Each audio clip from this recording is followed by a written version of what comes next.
नक्सलवाद हुआ करता था।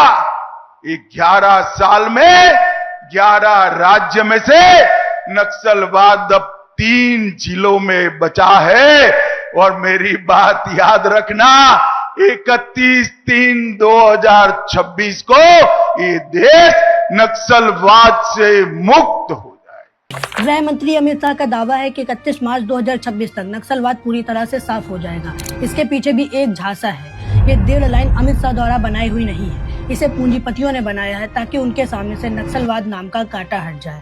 तभी तो मैं कहता हूँ ये नक्सलवाद को साफ नहीं कर रहे हैं, ये जंगलों को साफ करने के लिए अडानी अंबानी जैसे बड़े बड़े पूंजीपतियों के लिए माइनिंग का रास्ता साफ कर रहे हैं, जिसकी शुरुआत छत्तीसगढ़ में हो चुकी है। रुझान आने शुरू हो चुके हैं। अगर सरकार सच में नक्सलवाद खत्म करना चाहती है तो पीसा एक्ट और फॉरेस्ट राइट्स एक्ट 2006 पूरी तरह से लागू करे और बिना ग्राम सभा की सहमति के कोई प्रोजेक्ट न लाए, और सरकार भी डायरेक्ट जंगल संपत्ति कॉर्पोरेट्स को ना सौंपे और आदिवासियों को जंगल जमीन का हक दिलाया जाए। वैसे भी ये कोई भीख नहीं मांग रहे हैं, ये मूल निवासी है भारत के, इनका हक बनता है इस पर।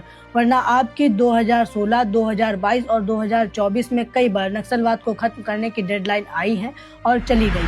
अगर जबरदस्ती किए ना साहब, जो कर रहे हैं ना हमारे नक्सली दादा लोग समर्पण, ये पूरा जनता दिख रहा है। अगर ये पहाड़ी के लिए आप लोग जबरदस्ती किए, मैं खुले मंच में बोल रहा हूँ, वो तलवार उठाने के लिए 1 दिन नहीं लगेगा, ये बता दिया। और वो बंदूक जो रखे हैं ना उन लोग, वो बंदूक उठाने के लिए हम लोग को 1 दिन नहीं लगेगा, मैं ये बता दे रहा हूँ।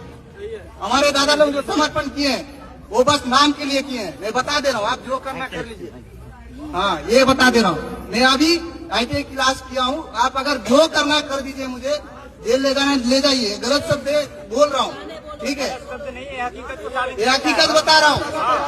अगर ये NMDC 4 नंबर डिपोजिट और अगर जबरदस्ती खुला ना साहब, आसम वाला या फिर नेपाल वाला, ये पूरा कहानी हमारे यहाँ स्टार्ट हो जाएगा। ये मैं पूरा ये अकेला बोल रहा हूँ, ये मत समझिए, पूरा जनता बोल रहा है। 1967 में जमींदारों से लड़ते हुए नक्सलबाड़ी गांव से शुरू हुई नक्सलवादियों की लड़ाई, और वो आज भी लड़ रहे हैं जल जंगल और जमीन की लड़ाई। लड़ाई अभी भी जारी है, लेकिन स्थिति कुछ बदल चुकी है। जंगल की तरफ से लड़ने वाले वही हैं, लेकिन जमींदारों ने सरकार में अपनी कुछ कठपुतलियां बैठा दी हैं जो जमींदारों की जगह पर उनका काम करते हैं। इस विषय पर बात करने से पहले एक और बात करते हैं कि आखिरकार नक्सली कौन है। नक्सली वही है जिनका जमींदारों ने शोषण किया, जिन आदिवासियों की जमीन छीनने में सरकार लगी हुई है, और इसके अलावा वे लोग जो पुलिस के दमन से परेशान हो चुके हैं। बचे कुछ लोग सिस्टम की नाकामी की वजह से नक्सलवादी। अपनी जमीन दे दो, नहीं तो गोली मार के ले लेंगे। आदिवासियों की जमीन सरकार उड़ीसा के अंदर वेदांता को विकास के नाम पे दे रही है, जो भारत के असली नागरिक हैं, जो महाभारत काल से इस भारत की धरती पे रह रहे हैं, जो कि एकलव्य के वंशज हैं, जिसने अर्जुन के गोडे टिका दिए थे। नहीं तो ये माना जाता है कि भारत की सिंधु नदी के किनारे आर्यन उतरे थे, जिनकी जनरेशंस हैं हम सब, ठीक है। और जो आदिवासी हैं वो भारत के असली वंशज हैं। आज विकास के नाम पे करोड़ों साल की सभ्यता को आज तुम खंडर बनाना चाहते हो।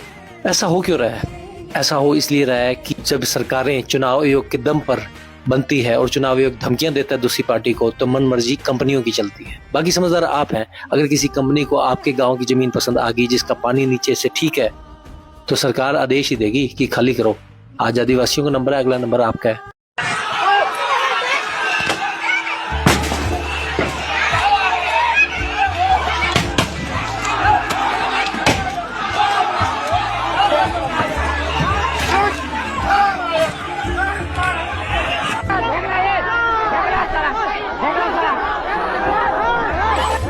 तुम फंस गए हो।